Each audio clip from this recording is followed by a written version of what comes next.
días. Este es el segundo módulo que ya me toca dirigir, exponer. El tema, como ustedes ven ahí, ahora no tanto porque Ricardo está... El problema de la corrupción desde un enfoque ciudadano, ¿no? Que tiene que ver... Ustedes acaban de hablar con Miguel.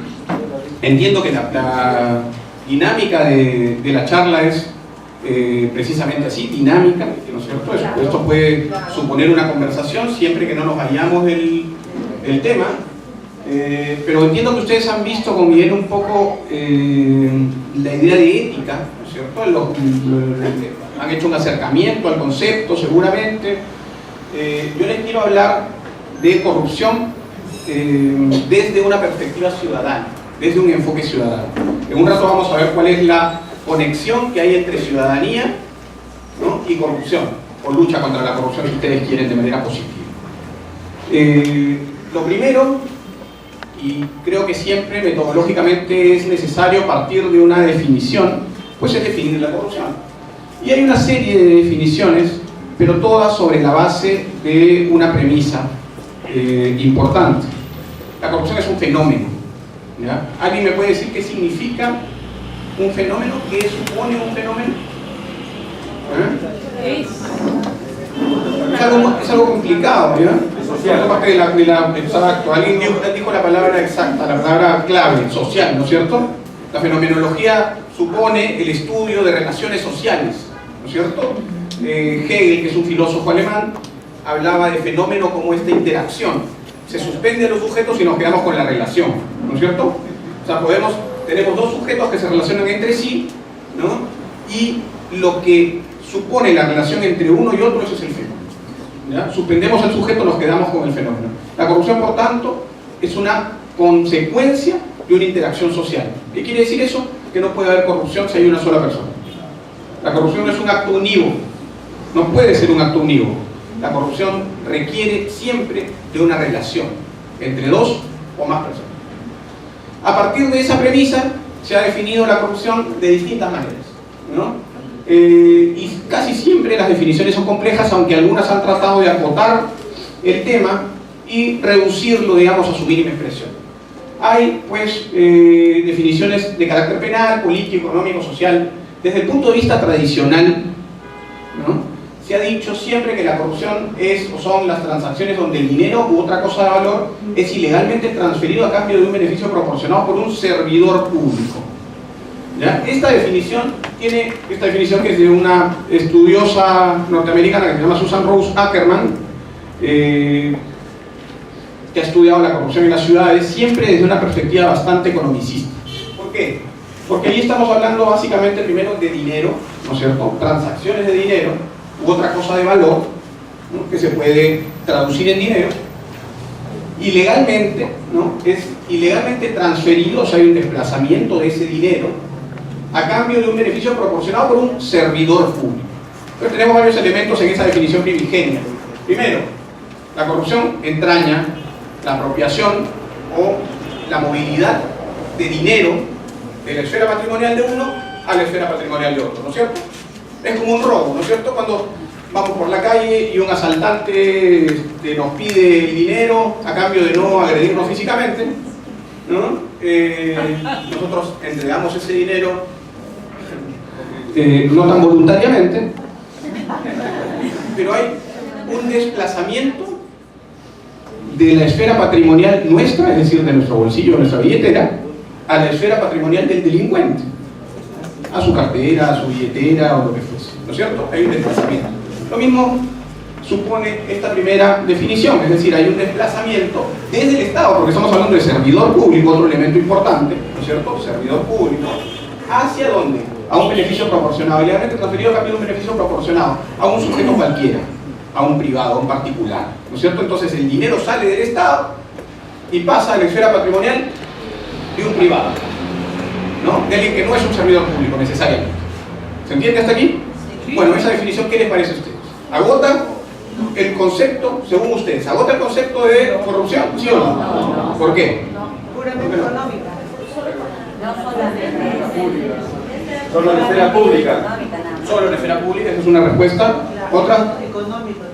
económico. O sea, hay corrupción que no necesariamente supone dinero. Muy bien, muy bien, muy bien. Sí. No incorpora el aspecto cultural y psicológico.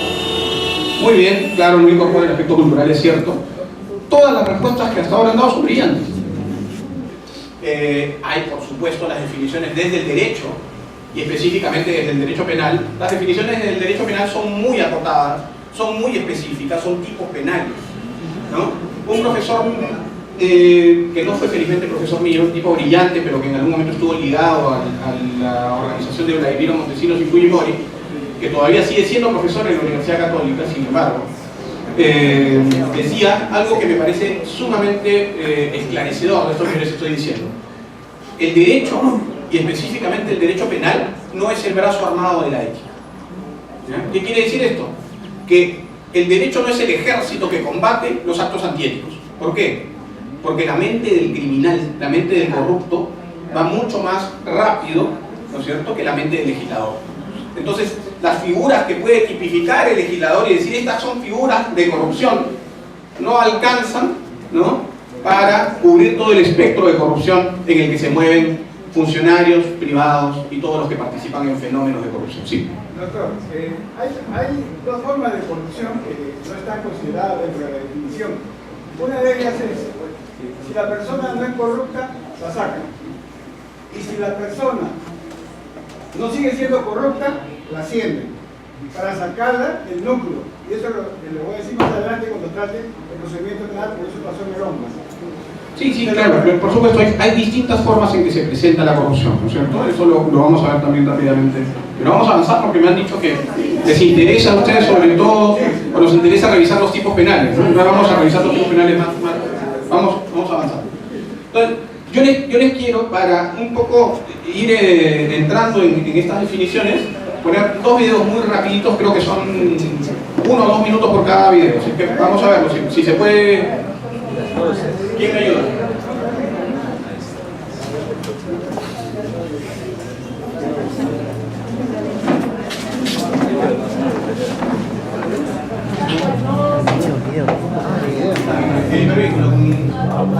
Te voy a poner.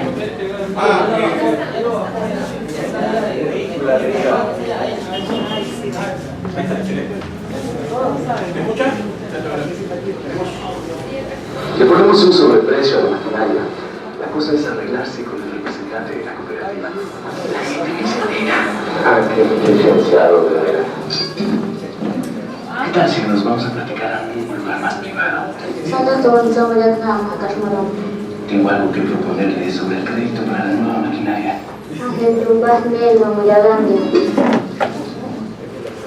¿Qué dijo? Está diciendo que usted me está invitando para que nos arreglemos sobre el dinero.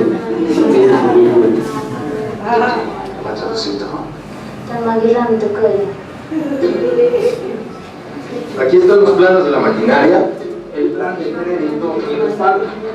Vamos a revisar todo, como debe de ser, ¿o no, licenciado? Sí, sí, claro. Todo como debe de ser.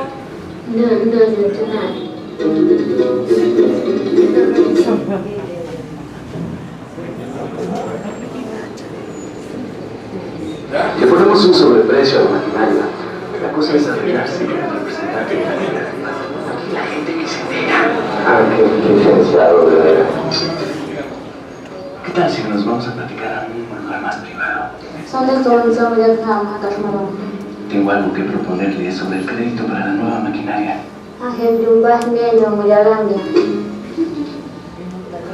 ¿Qué dijo? Les está diciendo que usted me está invitando para que nos arreglemos sobre el dinero sin que ellos se den cuenta.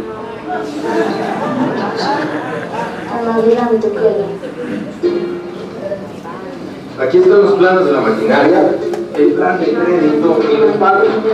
Vamos a revisar todo, como debe de ser, ¿o no, licenciado? Sí, sí, claro. Todo como debe de ser.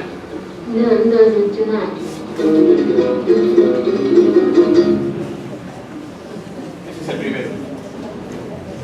Vamos con el otro. Vamos con el otro.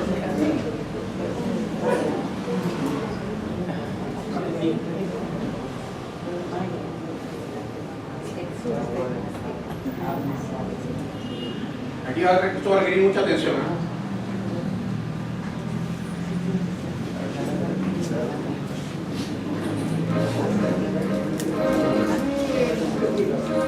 Ya le dije, si no cubre la cuota de la Sociedad de Padres de Familia, no podemos inscribir a su hijo. Si mañana no pagamos 300 pesos, no podemos inscribir a Paco en la escuela. No, pues va a tener que mocharse con una lana, maestro. Está obstruyendo la vida pública. No. Está perfecta, ¿no? Ah, ya a propósito, sí. Le tuve que cambiar todo el sistema de frenos. Es su seguridad, señorito. En los dos de junto voy a hacer endodoncia para que nunca te vuelvan a doler. Y en los frontales yo no pondría frenos, sino unas carillas de resina, para que te quede una sonrisa espectacular. Y hay un tratamiento de blanqueado. Para agilizar el trámite tenemos que repartir. Bajita la mano serían unos 50.000 pesos. Con 100.000 pesos nos entregan la licencia de construcción del proyecto Bosques en 2 días y medio. Necesitamos soltar más dinero. Se está complicando lo de la licencia y hay que dar $500,000 de mordida. Mire, licenciado, si usted nos autoriza la ampliación del crédito, todos vamos a ganar. Usted gana. Nosotros ganamos. El negocio es muy interesante, pero necesitamos dinero fresco, que esté bien limpio, fuera de toda sospecha. Bien sabe que lo apoyamos incondicionalmente a todos, señor secretario. Llegado el momento, Está bueno. le recomiendo que obtenga todo esto, no nos quedamos la concesión. Dinero gratis. ¿Te reconoces? Piénsalo. Mejor corta la cadena de la corrupción. No se preocupe, señora, ya se lo dije aquí, nadie le va a pedir ninguna multa.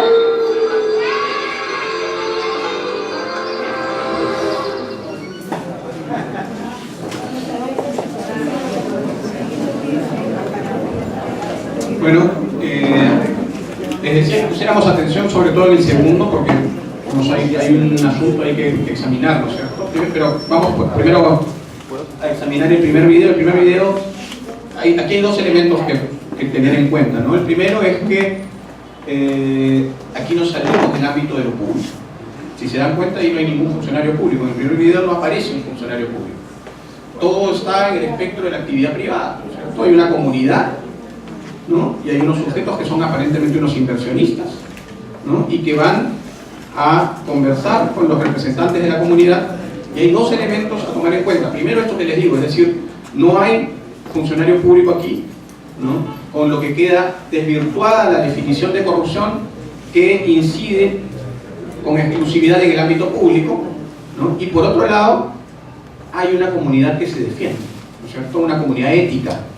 Esto que hablaba Miguel de la acción colectiva. Hay una acción colectiva para impedir, ¿no?, que se provoque un acto de corrupción. Un acto de corrupción, digo, porque hay una relación, ¿no es cierto?, que es perniciosa para los fines de la comunidad, pero además tiende a generar favores o generar beneficios para ciertas personas. ¿Ya? Entonces aquí estamos hablando además de una relación de poder, ¿no? Y estamos hablando de la aparición de un fenómeno de corrupción fuera del ámbito de lo público. El segundo video también tiene que ver con lo que estamos hablando, porque otra forma de separar los casos de corrupción o la aparición de la corrupción es de acuerdo a su intensidad, ¿no?, o a la magnitud de la corrupción. Entonces hablamos siempre, y esta sí es una definición más o menos pacífica, que hay corrupción pequeña o corrupción administrativa, ¿ya?, y gran corrupción. Entonces, la corrupción administrativa tiene que ver con algunos, por ejemplo, desde el derecho penal, con algunos tipos penales específicos, con algunas conductas de funcionarios públicos en su relación con los ciudadanos, ¿no es cierto?, en la, digamos, demanda de servicios de un ciudadano frente a la administración pública, ¿no?, y la actuación del funcionario público frente a esa demanda. Y la gran corrupción, la corrupción a gran escala, que tiene que ver ya con la presencia de funcionarios de alto nivel, o de no funcionarios, sino de empresarios privados, por ejemplo, ¿no es cierto?, en su relación con el Estado, pero a gran escala, ¿no? Se compromete dinero o como vamos a ver más adelante, derechos de ciudadanos en mayor o menor intensidad, y allí tenemos esa separación. Corrupción doméstica, administrativa, ¿no? O pequeña corrupción, y de otro lado la gran corrupción. ¿Qué hemos visto allí? Que la cadena de la corrupción puede ir desde lo más íntimo, ¿no es cierto?, de nuestra domesticidad, en nuestra casa. Esto puede presentarse. El primer caso era el de la señora que iba al colegio a escribir a su hijo, ¿no es cierto?, y le cobraban aparentemente una cuota extraordinaria. Pero después ella iba y le decía al marido que había que, ¿no es cierto?, pagar eso y pagar un poco más, ¿no?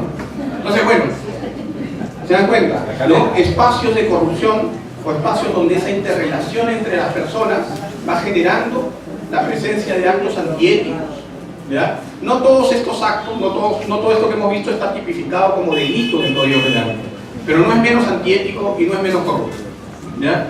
Y la idea aquí es además que hay una cadena, ¿no?, que sujeta a esos actos de corrupción administrativa, de corrupción pequeña, de corrupción menuda, con esos actos de corrupción a gran escala, ¿ya? ¿Por qué? Porque se generan espacios de tolerancia de la corrupción. Si nosotros somos corruptos, si nosotros nos pasamos la luz roja y viene el policía, y como se dice en México también, le pagamos al policía, haciendo ejercicio del trámite abreviado, ¿no es cierto?, porque lo demás es muy engorroso, es muy difícil de afrontar. Entonces mejor le pagamos 20 soles al policía que en lugar de discutir además la multa, ¿no es cierto?, en los tribunales administrativos.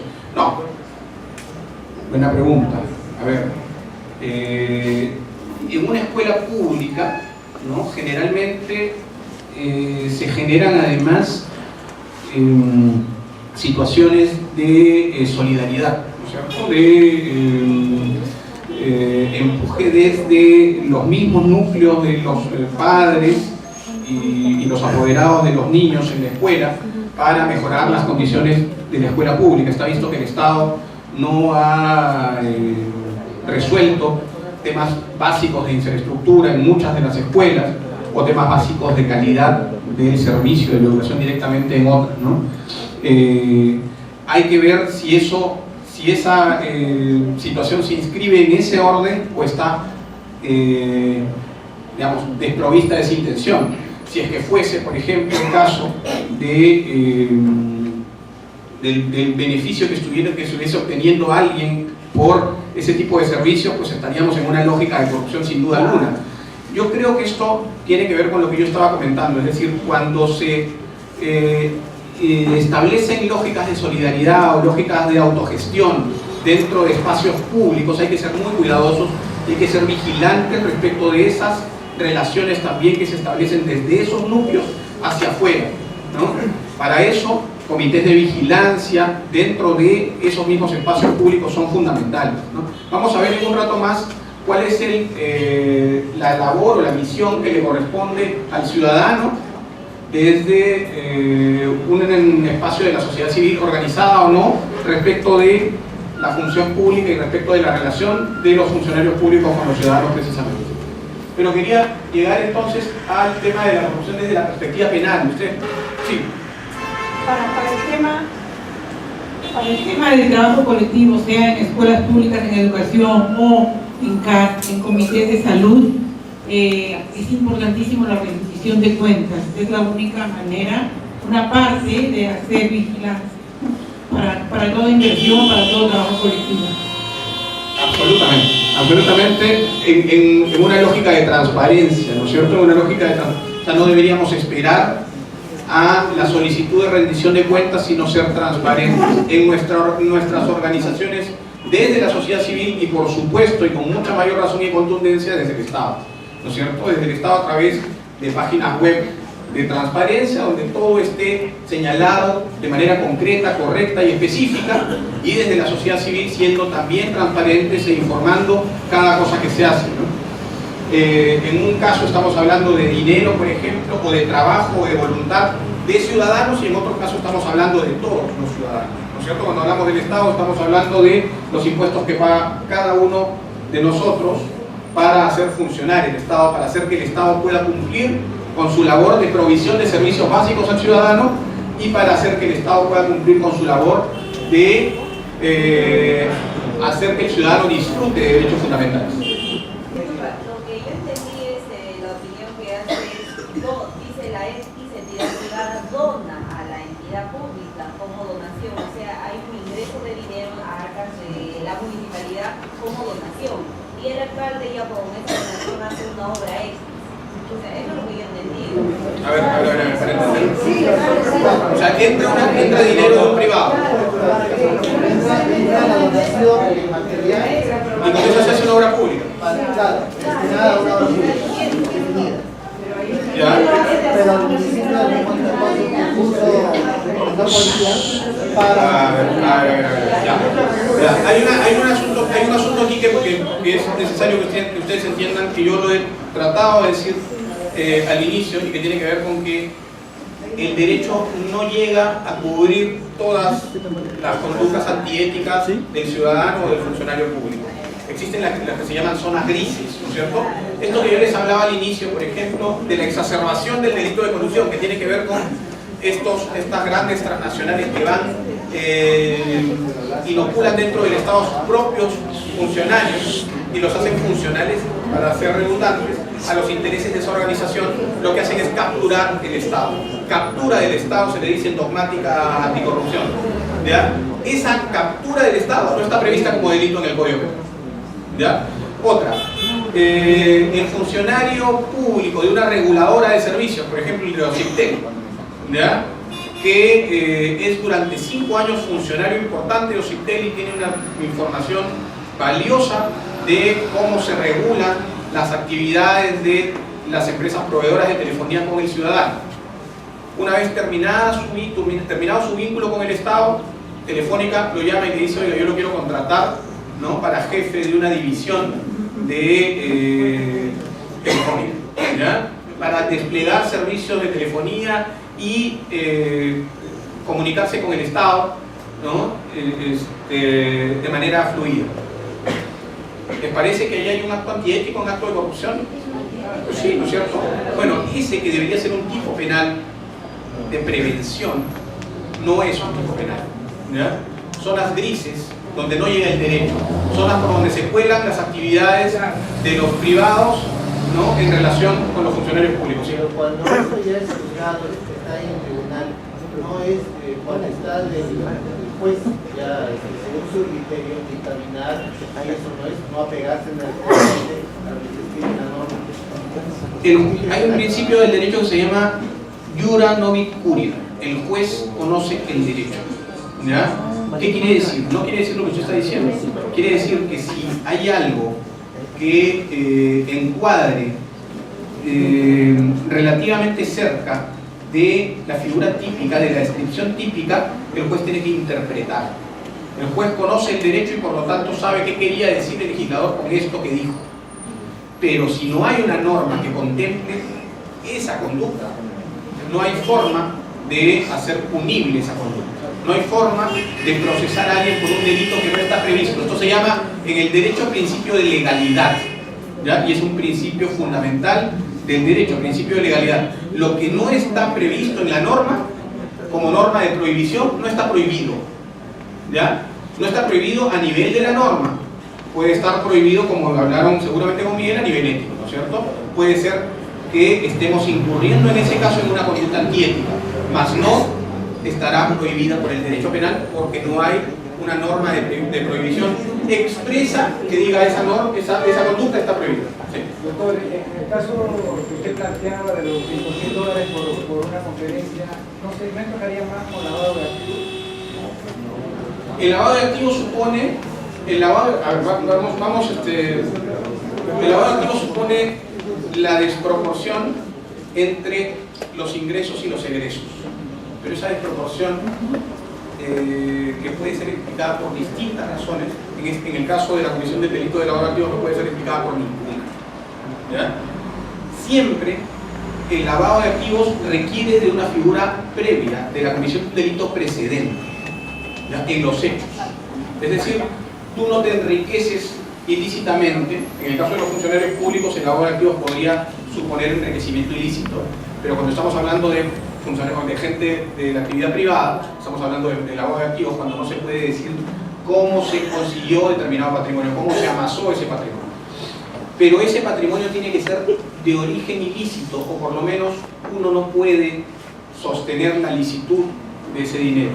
¿Ya? Entonces, ¿qué quiere decir eso? Que tiene que haber habido un delito previo, ¿no es cierto? Ese delito previo puede haber sido el de colusión, ¿no? Tú te pones de acuerdo con el privado para que después me pagues tal cantidad. En realidad, lo que está haciendo este funcionario es: tú me estás pagando porque yo te di la conferencia. No, tú me estás pagando porque yo te di la licitación, ¿no es cierto? Ahí está la relación.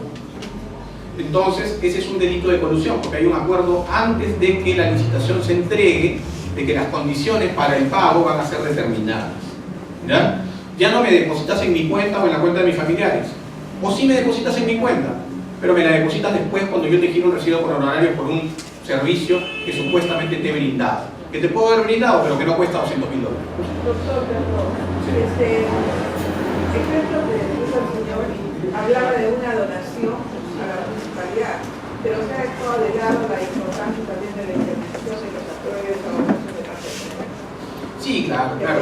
Hay una serie de requisitos administrativos que ya no tienen que ver con el derecho penal en cada institución para manejar fondos públicos. Hay una serie de requisitos, además, que no tienen tampoco que ver con el derecho penal primigeniamente y que tienen que ver con el control, con las oficinas de control de las instituciones públicas, con la intervención de Contraloría directamente a través de esas oficinas de control de las instituciones. El manejo del presupuesto público, una vez que el dinero de una donación ingresa a la esfera patrimonial del Estado, se convierte en dinero público. ¿Ya? Ese es otro asunto que tienen que tener ustedes en cuenta, porque muchas veces, por ejemplo, les cuento qué pasó cuando tratamos de atribuir el delito de peculado a Montesinos y a otras personas como Carlos Raffo, por ejemplo, cuando utilizaron el dinero que supuestamente llegaba de Luchetti, Ormeño, Gloria, empresas privadas, como donaciones al servicio de inteligencia para hacer mítines con el fin de conseguir la reelección del señor Fujimori. Nos dijeron: no, pero ese es dinero privado, es dinero privado, por lo tanto aquí no hay afectación del fisco que exige el delito de peculado. Ustedes han visto que el delito de peculado sí exige, ¿no es cierto?, defraudación del dinero público, ¿no? ¿Qué dijimos nosotros? No, pues, cuando el dinero privado transpone, ¿no es cierto?, la esfera patrimonial de lo privado hacia lo público, el dinero se convierte en público. ¿Ya? Es esta teoría que alguna vez quiso proponer este señor que se llamaba Luis Bedoya de Vivanco, ¿no? Que decía la teoría del saco donde se confunde el dinero público y privado. O sea, un saco donde, bueno, ya tú no puedes saber si el dinero que se utilizó para mi campaña, si esta señora, si esta alcaldesa, por ejemplo, tuviese un rival ocasional, ¿no?, en un proceso penal, ¿no?, y acudiese a este mismo abogado y le dijese que tiene ese problema y que está perdiendo, ¿no?, y él, teniendo o no teniendo la posibilidad de influir sobre lo que van a decidir respecto de ese proceso, le dijese: no, sí, yo puedo, no te preocupes. ¿Qué pasaría con la otra persona? ¿Qué pasaría con la otra persona? Con el rival en el proceso penal. Pierde, ¿no es cierto? Va a perder, ¿no? Ya, eso se llama acceso en términos igualitarios a la justicia. ¿Ya? Y es un derecho fundamental. ¿Ya? Es un derecho fundamental de todos nosotros. Entonces, lo que se está haciendo en este caso básicamente es informar, ¿no es cierto?, de manera colectiva, además, inoculando en el imaginario colectivo la idea de que para ganar un proceso hay que tener o influencias o dinero. ¿Ya? Por eso es que nuevamente vamos a sostener enfáticamente que el bien jurídico que protege los delitos de corrupción no es el patrimonio público necesariamente, sino un bien superior, que es el correcto funcionamiento de la administración pública expresado en los derechos de ustedes y los míos. ¿Ya? Ahí dice que hace daño prometer para sí o para un tercero donativo, promesa por ejemplo ventaja o beneficio con el ofrecimiento del tercero. ¿Qué pasa si simplemente porque eres mi amigo yo te digo: ok, te ayudo y no me vas a dar un centavo? No hay tipicidad.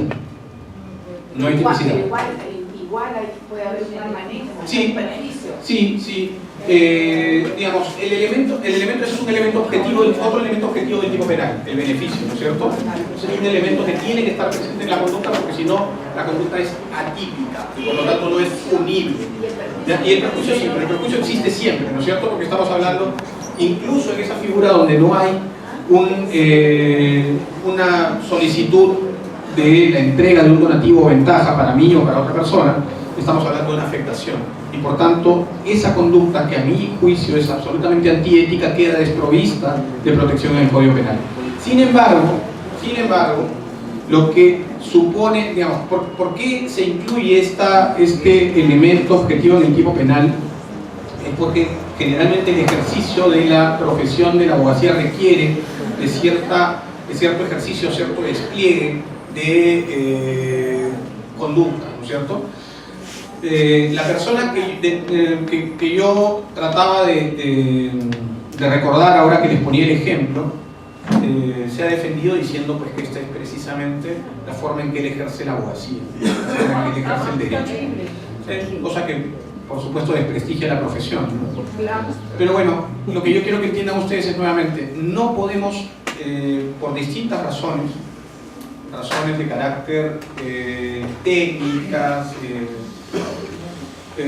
o razones de carácter, digamos, funcional, pretender que el derecho, y más específicamente el derecho penal, abarque todo el despliegue de actividades que es posible desde la función pública o desde la relación de la función pública con la ciudadanía.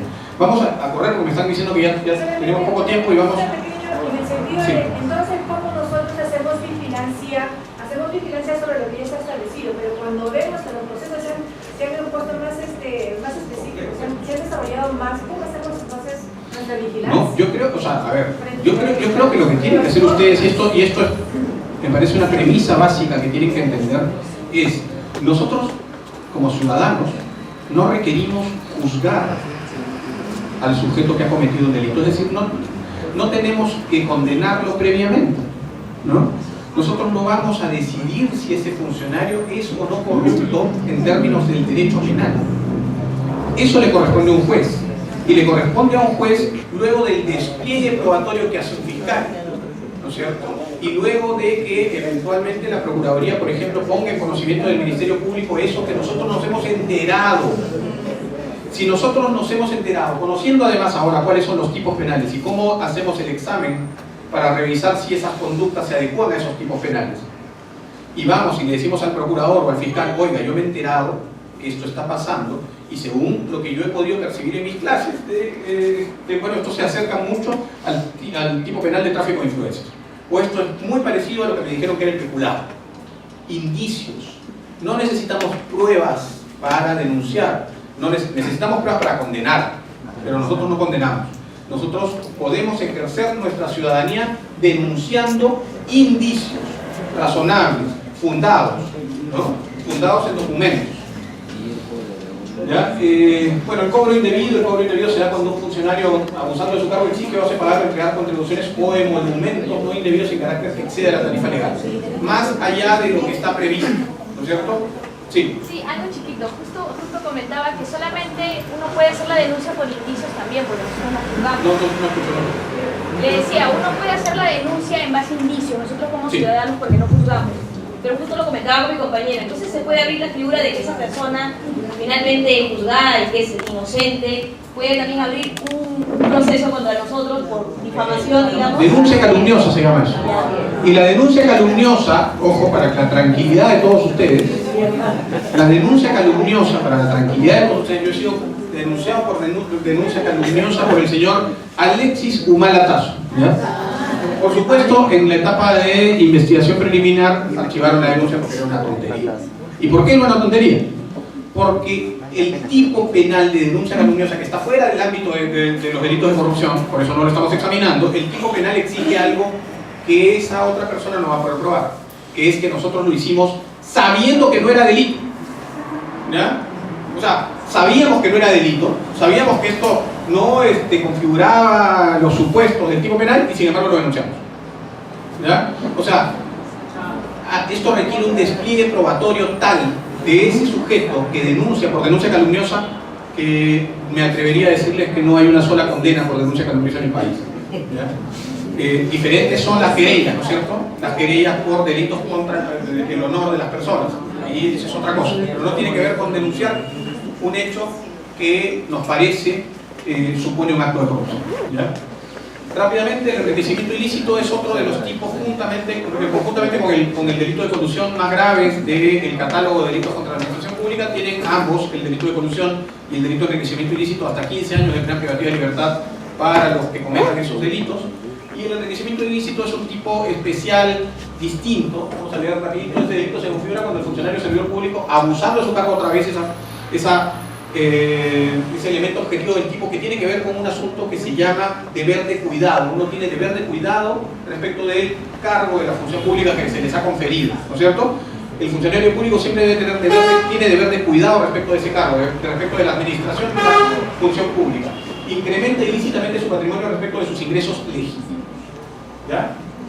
Se parece mucho a esto que yo les contaba del lavado de activos, ¿no es cierto? Se considera que existe indicio de enriquecimiento ilícito con el aumento del patrimonio del gasto económico personal del funcionario o servidor público, que en consideración a su declaración jurada es notoriamente superior al que normalmente haya podido tener en virtud de sus sueldos o en monumentos percibidos de los incrementos de su capital o de sus ingresos por cualquier otra causa lícita.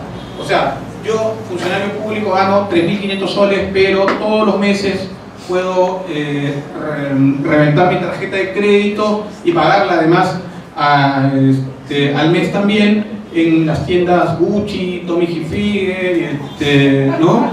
Y además tengo una Nissan Patrol y además tengo una casa de $500.000 en Mercado. O sea, ¿con 2.500 soles se puede hacer eso? No. Claro, pero alguien podría decir, ya, está bien. No, mis ingresos no superan los 2.500 soles mensuales, pero además yo hace 2 años tuve que sufrir la dolorosa muerte de un tío que era dueño de una mina y me dejó, ¿no? ¿Ya? 5 millones de dólares en acciones de esa minera. Ah, bueno, ¿y por qué no lo pusiste en tu declaración jurada? ¿No? Digamos, además, por cierto, este tipo penal exige algo que suponga que efectivamente hay esa desproporción entre ingresos y egresos tiene un origen ilícito, ¿no? que son pericias, que son exámenes al patrimonio, que es un despliegue de investigación mucho más complejo que otros tipos penales. ¿Qué tiene de particular este tipo penal? Generalmente, ¿no? Es el Estado el que tiene que probar la culpabilidad del sujeto imputado. Es decir, el despliegue probatorio casi siempre pesa sobre el fiscal. Debe ser transparente en todas sus instancias, en todas sus agencias. La mejor forma, decía un magistrado de la Corte Suprema norteamericana, decía que el mejor desinfectante contra la corrupción es la luz del sol, ¿no? O sea, si nosotros podemos enfocar con claridad qué es lo que está pasando en la función pública, podemos, primero, vigilar. ¿Ya? Y a eso iba yo hace un rato con esta idea de vigilancia desde la ciudadanía, que Guillermo O'Donnell llamaba accountability. ¿No es cierto? Vigilamos qué hace el funcionario respecto de sus obligaciones en el cargo público que le hemos conferido. ¿Ya? Vigilamos. Pero además, la luz sobre las conductas de ese funcionario público lo va a inhibir de cometer conductas corruptas, ¿no es cierto? Uno no se calatea si sabemos que la ventana está abierta y al frente hay alguien que nos está viendo, ¿no es cierto? Vamos, es el mismo cívico, ¿no?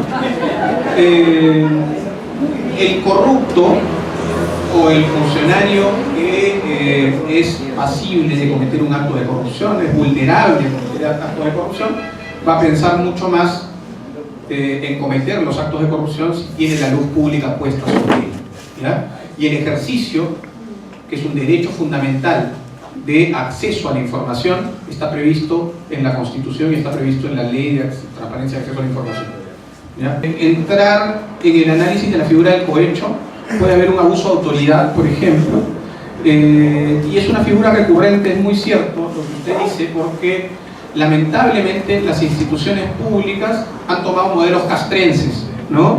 De jerarquías, ¿no? Muy marcadas, De tal manera que, por ejemplo, en algunas instituciones, algunas personas que tienen rangos medios no pueden o deben someterse a los designios de las personas que tienen por encima para poder en algún momento ascender también, ¿no? Entonces, podemos hablar allí de escenarios de abuso de autoridad, podemos hablar, si hay un requisito de una entrega de ventaja o coima o dádiva, podemos entrar sí en el análisis de delitos contra la administración pública, que son los que hemos revisado. Pero eso, digamos, es tan pernicioso, ¿no? Es tan pernicioso que supone un diseño del Estado desprovisto de todas las garantías para poder ofrecer servicios públicos de calidad al ciudadano, ¿no? Sí. Realmente es un caso de casuística. Personalmente, entablé hacia la PAL con cobros indebidos. Y después de un proceso de 8 meses, le gané. Y se creó un precedente. Esto me lo pidió el Congreso, que yo se lo dije. No por egoísmo, sino porque ellos siendo abogados, en aplicación del derecho, lo gané por los derechos humanos. Está en la Constitución que está el derecho a la vida. Y los derechos humanos también están. Por consiguiente, por ese medio, ya no por la cuestión, digamos, de la pirámide de Kelsen, porque ellos aplican su resolución de la y todo, sino por los derechos humanos que están más allá de la Carta Magna. Es importante eso que dice, ¿no? Porque, claro, los derechos fundamentales que están contenidos en la Constitución y algunos que no están contenidos expresamente, sin embargo están contenidos en normas internacionales que el Perú ha suscrito, ¿no es cierto? Y la Constitución establece que esas normas internacionales o tratados internacionales sobre derechos humanos deben guiar la interpretación de las normas que sí están en la Constitución de las leyes. Ya sabemos que todo acto de corrupción vulnera derechos fundamentales, por lo tanto, cada vez que seamos testigos o que sepamos de actos de corrupción cometidos, estamos siendo permisivos con violación de derechos fundamentales. Así de grave es y así de responsables debemos ser al denunciar y al tomarnos un momento para pensar. Gracias. Bien.